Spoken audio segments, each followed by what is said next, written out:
बात कर लेते हैं अतीक अहमद को लेकर। दरअसल अतीक और अशरफ हत्याकांड को लेकर एसआईटी ने जांच तेज कर दी है। 4 दिन की रिमांड जो है वो 3 आरोपियों की मिल गई और कहा जा रहा है कि क्राइम सीन को एक बार फिर से रिक्रिएट किया जाएगा। फिलहाल जो बड़ी खबर आ रही है वो ये कि क्राइम सीन को रिक्रिएट किया जाएगा और एसआईटी ने इस हत्याकांड में जांच तेज कर दी। हालांकि चौथे शख्स का भी नाम निकलकर सामने आ रहा है। 3 तो आप तस्वीरों में देख रहे हैं।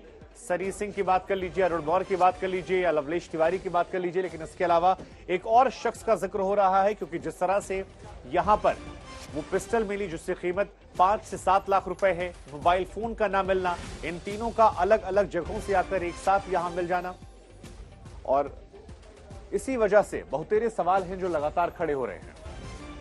अभिषेक मिश्रा हमारे संवाददाता इस समय हमारे साथ हैं।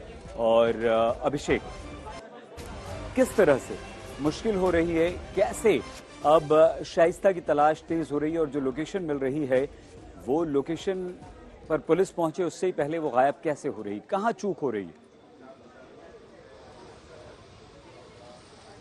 देखिए शायद बिल्कुल इस पूरे मामले को लेकर के पुलिस शाइस्ता से थोड़ा जरूर पीछे चल रही है।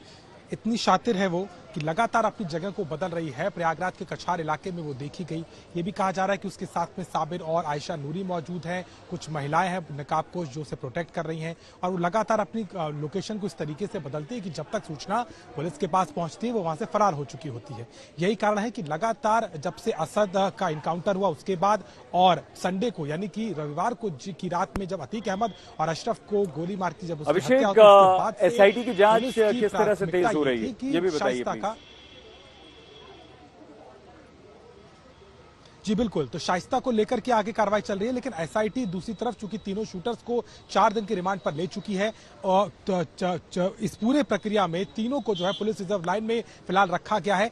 सीन रिक्रिएशन की संभावना है, स्पॉट पर ले जाकर के तमाम चीजों को देखा जाएगा। 40 से ज्यादा सीसीटीवी फुटेज को एसआईटी ने अपने पास रख लिया है, यानी कि स्टेशन रोड से लेकर के कॉलवेल अस्पताल तक जितना मूवमेंट इन तीनों शूटर्स का रहा उसको एक एक तरीके से देखा जाएगा और उसके आधार पर पूछताछ भी होगी, क्योंकि चौथे शख्स को लेकर के एक संभावना जताई जा रही है कि जिसके इशारे पर जो वो है लगातार काम कर रहा था। ऐसे में कहीं ना कहीं इस कड़ी को जोड़ना बहुत जरूरी होगा, क्योंकि जिस तरीके की बरामदगी मिली है, चाहे वो पिस्टल की हो, इसके अलावा वो तीनों का एक दूसरे से कोई खास संबंध ना होना, ये भी एक पेच के तौर पर सामने आ रहा है। लेकिन एसआईटी की टीम अब चूंकि रिमांड पा चुकी है, कोर्ट से 4 दिन का समय मिला है 23 अप्रैल तक का, इन तमाम सबूतों के आधार पर इस कवायद में है कि कैसे चौथे शख्स के साथ साथ इस सब के पीछे कौन है उससे जुटाया जाए। लेकिन फिलहाल के तौर पर रिजर्व पुलिस लाइन जहां हमारी मौजूदगी है वहां पर तीनों शूटर्स को रखा गया है, लगातार पूछताछ जारी है।